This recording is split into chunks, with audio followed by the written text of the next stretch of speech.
Polish proverb. Number 31. Na bezrybiu I rak ryba. Literal translation: when there's no fish, a crab becomes fish.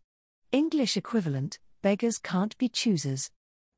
Please repeat after me. Powtarzaj za mną.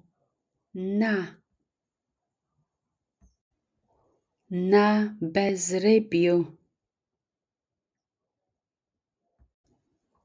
Na bezrybiu I rak.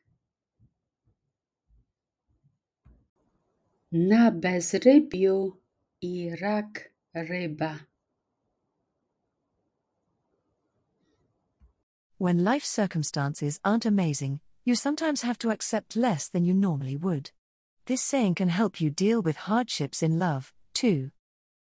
That's all for today. See you later.